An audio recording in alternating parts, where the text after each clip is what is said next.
Bismillahirrahmanirrahim. Assalamualaikum Merdeka. Nama saya Miftah Fauzan dari kelas 12 ONS 04.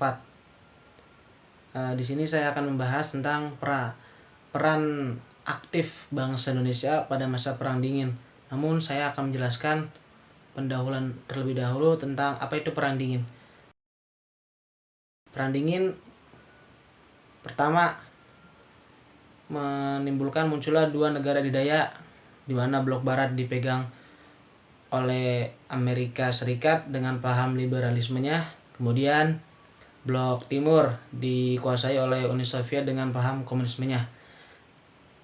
Kedua negara ini berkompetisi dalam ideologi koalisi militer. Lalu akibat Perang Dingin pertama ini muncul juga perang proksi, yaitu perang yang memanfaatkan pihak ketiga seperti yang terjadi di Afghanistan, Korea, dan juga Vietnam. Penyebab Perang Dingin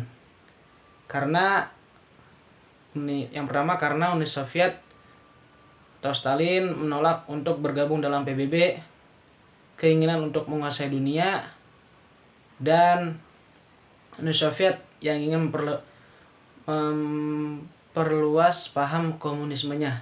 Setelah terjadinya Perang Dingin pertama, terjadi juga Perang Dingin kedua yang terjadi pada tahun 1970 sampai dengan 1980-an, di mana kedua negara adidaya ini kembali menegang dalam hal ekonomi, militer, dan juga budaya. Namun mereka tidak berperang secara langsung, namun keduanya memiliki persenjataan nuklir. Lalu saya akan langsung ke inti video ini, yaitu peran aktif bangsa Indonesia pada masa Perang Dingin. Indonesia ingin menerapkan politik bebas aktif, yang dimana gerakan non-blok menjadi salah satu solusi untuk negara di Asia Tenggara dan Asia Timur agar terlepas dari perebutan kedua negara adidaya. Tujuan Indonesia ingin ambil andil atau berperan dalam gerakan non-blok yang pertama itu untuk menjalin kerjasama di bidang teknologi dan juga ekonomi, untuk mempererat hubungan kerja dalam bidang ekonomi internasional, dan yang ketiga untuk meredakan konflik di antara negara yang berkonflik. Peran aktif bangsa Indonesia tidak hanya pada gerakan non-blok saja. Indonesia juga ikut dalam konferensi Asia Afrika pada tahun 1955, 18 sampai dengan 24 April yang dilaksanakan di Bandung. Indonesia di sini menjadi tuan rumah.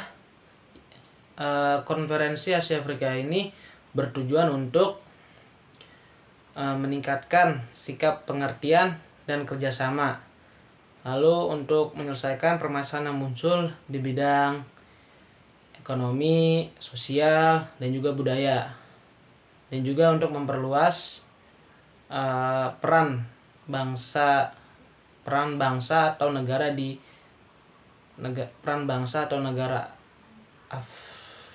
Asia Afrika di dunia.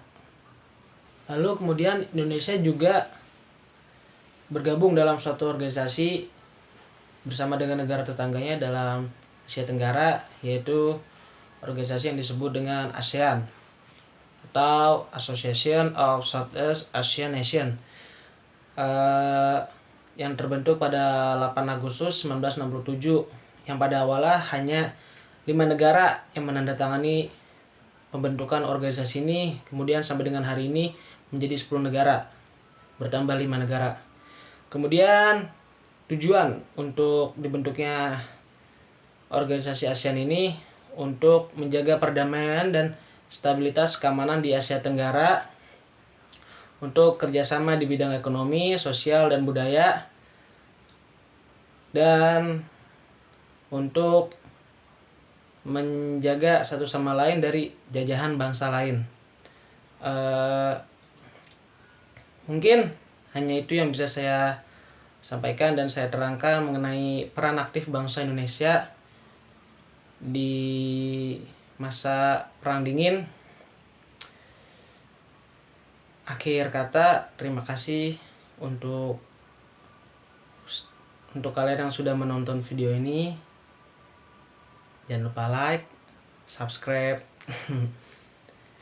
Haza wallahu yar'ana wa yarfazuna walhamdulillahirabbil alamin. Assalamualaikum, merdeka.